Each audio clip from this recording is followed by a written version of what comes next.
Hello and welcome to some more Star Citizen. I wanted to talk about 3.2, some of its good stuff, some of its not so good stuff, things that work really well and that I love, but bits they need to improve as well.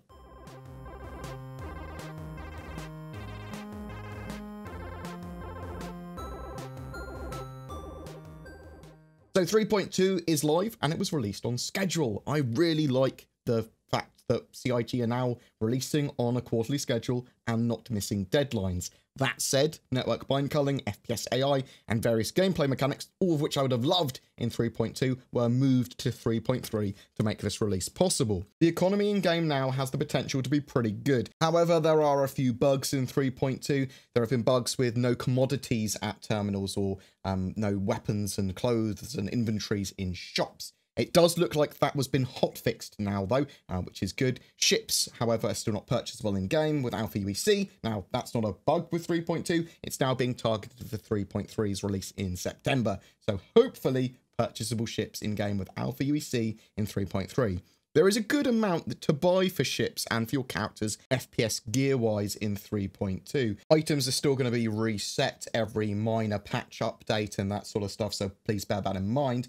But your Alpha UEC that you start with each reset will be the UEC that you had on your account. You're not spending your UEC, so don't worry about that. It's only the in-game test currency that you're spending. I believe we should be getting the ability to melt previous Voyager Direct purchases at some point very soon as well. Missions. So at the moment on the servers that I've been on, there are a very limited amount of missions. Only a few appear. Typically, any ones that do appear get snapped up and completed by others as quick as they can. This is a server-side issue, though, that they're aware of, and I believe they are hotfixing it currently. So hopefully later today, missions will be working fully. That said, when missions work, they do work reliably and are now pretty fun. There's lots more potential locations for missions too. Mission rewards are much better than previous patches. You are much less likely as well to get stuck with a box in your hand or being unable to progress with a mission. And there's quite a lot of variety in the missions as well. Mining works really well, great for tier 0 implementation. It is locked behind having a prospector ship though, which is a $155 ship. It is also available as the loaner for a vulture, but it is annoying that we can't really get one without having one or having a friend with one. That said, 3.3 should allow you to get one, and I, in the meantime, have been renting ships in the persistent universe. Now, what I mean by that is that if you talk to someone on your server, offer them some Alpha UEC for the use of their prospector, say, and then set up a transport service beacon where they will literally pick you up and take you to somewhere else with the ship and then let you have it afterwards. That works. That has worked for me pretty much every time I've done it. I'm sure there's some people that just don't understand what you mean when you chat to them and chat about it, or they will gazump you or try and kill you or whatever. But it is a way for you to at least try out that mechanic. And you're not really losing anything if it goes wrong or anything. It's, you know, it's all testing. The IFCS and flight model in general, for me, feels a bit better in 3.2. It still needs work, certainly, but it is getting there. ESP for sure needs to be dialed in more. But we're also able to move around the verse much more easily now. So you've got quantum spline jumps, so you can go, oh, I want to jump to this outpost on this planet once I've got to a planet. And you can just sort of like quantum jump there. It's really cool. Much quicker, much more easy to move around. Combat feels better as well for me. Also has a lot more to do with multi-crew. So, I mean, this still needs work, but the turret and the hurricane, boom, boom, boom, boom, boom. You can get some kills with that now. Some turrets in some of the larger ships, you can actually get kills. There's things for your crewmates to do with MFDs, and they can set your power usage. So having to manage your power now is a thing. You can't have all your systems on 100% power constantly. So people managing your shields and making sure you've got the right amount of power when you want to be evasive to your engines and thrusters compared to your weapons so that you actually fire quicker. You can overclock weapons as well. There's some quite cool stuff there. And stealth is in to a certain extent. I mean, managing your IR and EM emissions will really affect how detectable and targetable you are. There's a good amount of customization available systems and weapons wise now too. As I said, they are purchasable, those systems and weapons in game now. You will be spending a lot of time tinkering with your ship, making it however you want. And there's cool stuff that you can customize yourself with as well. I am liking this much more evolved system when it comes to ship customization. Performance-wise, I'm having some awesome frame rates. This is the best patch, bar none, that I've had for frame rates. On full servers around Port Olisar with constantly spawning ships, I haven't really dipped below around 30 frames per second. With that in mind, I have updated my user.cfg guide. I run at 1440p and I turn off anti-aliasing, and that frame rate is me recording on the same computer I'm actually playing on. The party system allows your friends to get into game with you pretty easily now, and your org can potentially do a full server takeover. Parties are allowed for like 64 players, although the servers are only 50 at the moment. When we have object container streaming in 3.3, boom, lots more players potentially. Crash-wise, I haven't actually experienced one yet with the live build, but if you do get one, you are able to rejoin the same session that you left if you get disconnected. And bed logging works consistently now too, which is really good for me recording videos, makes my life a million times easier. I can have multiple accounts and they can be logged off in ships around the verse in different places, and then I can just log on in that particular place if I need footage. For me, 3.2 is a massive step in the right direction for Star Citizen, but it isn't something you could play for a huge amount of time solo at this stage without getting bored, unless you treat the alpha for what it is, a project that you should be involved with at a level to give feedback for and for testing things. If you're that kind of player, you will love this game.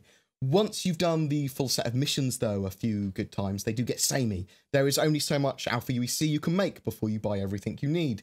There aren't enough gameplay loops for long-term play. Although, that said, they have tried to mix it up a bit when it comes to cargo hauling and what commodities are available where, and the dynamic economy and what can buy and what can sell. There is a good bit going on with 3.2. However, in a group with friends or an org, finding and setting your own goals, having rallies around moons, fighting other players in a server to take over Port Olisar versus Grimhex, racing to see who can make the most money via mining or doing missions in an hour. It does that sort of thing very well. If you're finding your own fun with a group, it is amazing, this game. You could drown in it. It's got so much potential gameplay, and because it's so pretty and it's quite fun. What Star Citizen does very well at the moment is social gaming fun in groups. Playing it now, even in its early alpha state, with the right people, you're going to have a blast. I'm expecting some hotfixes and some 3.2.x patches in the coming days. 3.3 is coming out at the end of September, and it has a lot of juicy content, nom nom nom. In fact, it's going to be the most important Star Citizen update we've ever had. It contains object container streaming, allowing for massive planets, and actually comes with Planet Hurston. And the system also means that we can have large amounts of highly detailed ships to exist in each area as well. It is core to Star Citizen's development, object container streaming. If you're interested in getting involved with the Star Citizen project at this stage, all you need is a $45 game package, and that is all I recommend you buy.